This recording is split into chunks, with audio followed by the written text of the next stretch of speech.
Joseph Kabila Kabange asobanukiwe kurusha abanyapolitike bose guceceka icyo bimaze, gusa nawe ubu yamaze kubona aho guceceka bigarukira.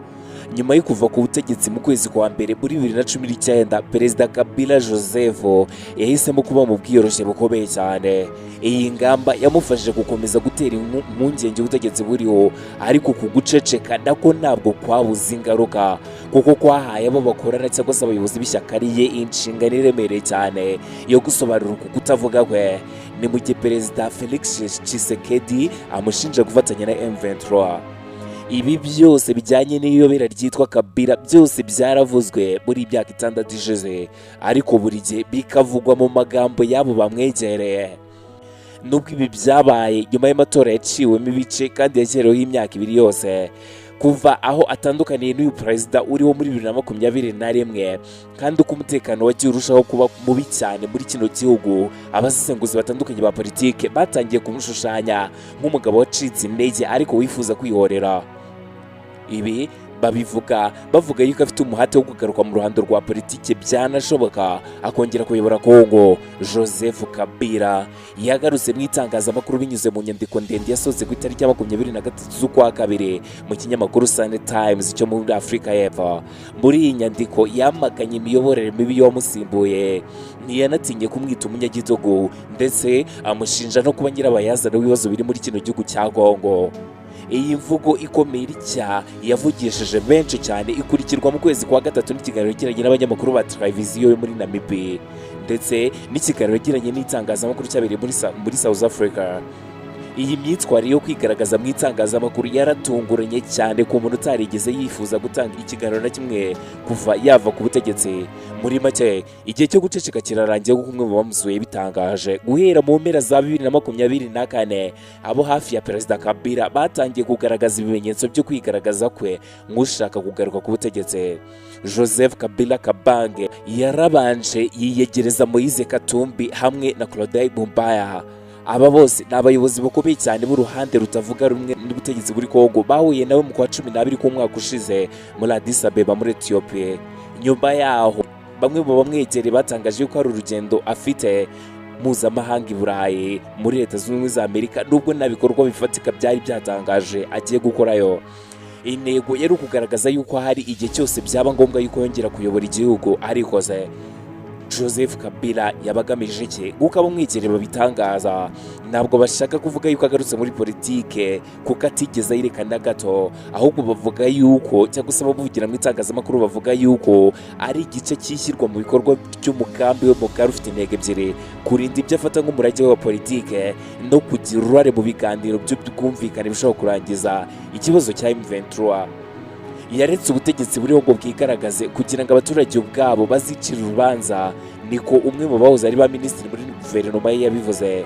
Kuri we biragaragara neza yuko akaduruvayo kari mu gihugu ariko kamugaruye. Iri garuka rye ryari rimaze igihe ryitezwe n'ubundi, rije mu gihe umutwe wa M23 umaze gufata Goma na Bukavu, Warikare n'ibindi bice bitandukanye. Ibi byose byatije ingufu kudohoka k'ubutegetsi bwa Tshisekedi. Mu byumweru bishize Perezida Tshisekedi yashatse kwerekana ubushake bwo kwiyunga n'abatavuga rumwe nawe, atangaza ishyirwaho rya guverinoma y'ubumwe ndetse no kurekura bamwe mu banyapolitike bafunze.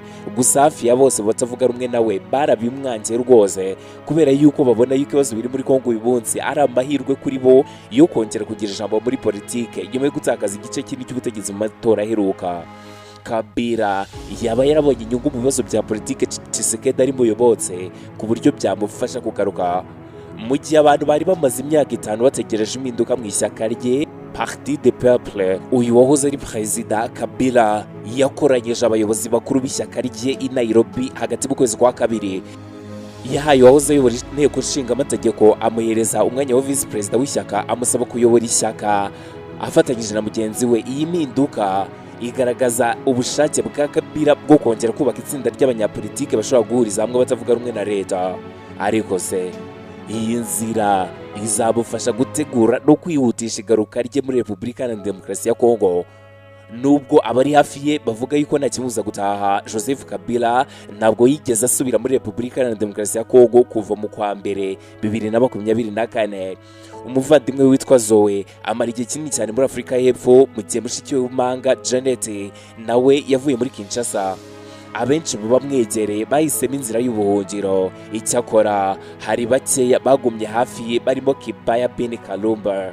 Uyu nguyu ni umujyanama wo mu bya diplomasi wanamushakiye uburyo bwo kugaruka mu itangazamakuru. Kabila atuye muri Afurika y'Epfo, aho nk'uko ababizi babivuga arimo gukora ubushakashatsi muri kaminuza ya Johannesburg, arimo kugenda ashyira intera hagati na Afurika y'Epfo nyuma yo kubona umubano wa Cyril Ramaphosa na Félix Tshisekedi.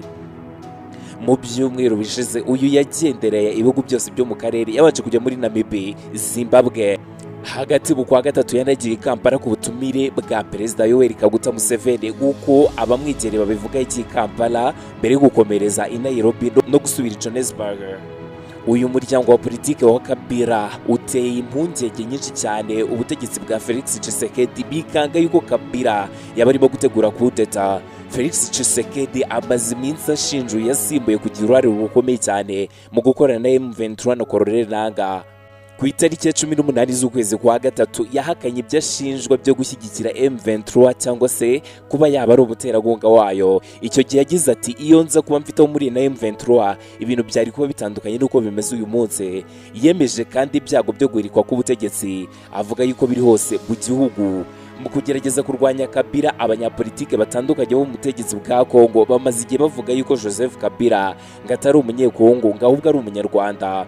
Ibi ngibi ntabwo byavuzwe mu myaka 18 yose yamaze ategeka iki gihugu. Vice Minisitiri w'Intebe wa Repubulika Iharanira Demokarasi ya Kongo akaba na Minisitiri w'Ubwikorezi Jean-Pierre Bemba yikomye Kabila wahoze ari perezida, avuga yuko atari umunyekongo ngo ahubwo akomoka ku babyeyi b'abanyarwanda. Bwana Bemba yabivugiye mu nama yabereye yitwa Kintambo muri Kinshasa kuwa gatandatu ku itariki ya 22 z'ukwezi kwa gatatu, mu ruzinduko rwiswe rwo gukunda igihugu yamaze iminsi akorera muri kino gihugu. Bemba utarawuhemye gukozanyaho na Kabila n'igihe cyose yari akiri umukuru w'igihugu. Uyu yavuze yuko Kabila Joseph atari umwana wuriya mubyeyi we, ngo ahubwo nyina ni umunyarwandakazi. Ati Joseph Kabila ntabwo ari umuhungu wa Laurent Desire Kabila, na nyina ni umunyarwandakazi. Ati se yasize ubuzima bwe mu ntambara yo kurwanya Mobutu Sese Seko. Bwana Bemba yaravuze yuko izina Kabila Kabange yari hawe n'uwitwa Ngoyi Makena. Uyu ngo yaje kwicwa kugira ngo ahishwe ibimenyetso. Bemba ukomoka mu muryango wari hafi ya Mobutu Sese Seko yavuze yuko atemera impinduka ya AFDL yashinzwe na Laurent Desire Kabila. Ibi byaje no gutuma ashinga umutwe w'inyeshyamba wa MRC.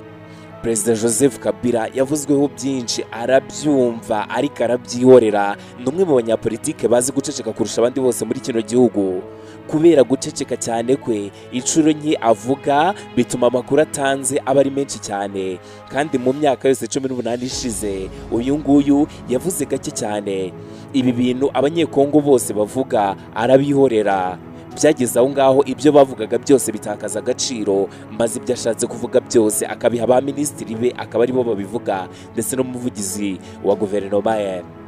Umuvugizi wa guverinoma ye ni umugabo wamenyekanye cyane kubera amagambo ye avugira Repubulika Iharanira Demokarasi ya Kongo. Ibindi birebana n'imiterere ya Joseph Kabila birimo kuba yarabaye umusirikare wo ku rwego rwa generali ku myaka mike yari afite, akagera haba perezida muto muri Afurika.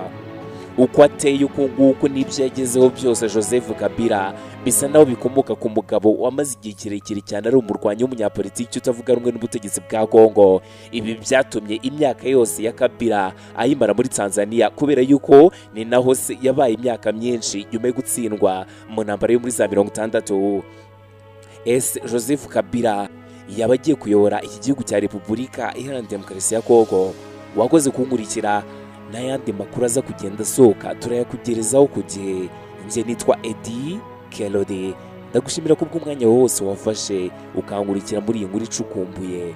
Igice cyayo cya mbere cyagarukaga ku bijyanye n'umugambi wa Joseph Kabila. Mukomeze kugira ibihe byiza.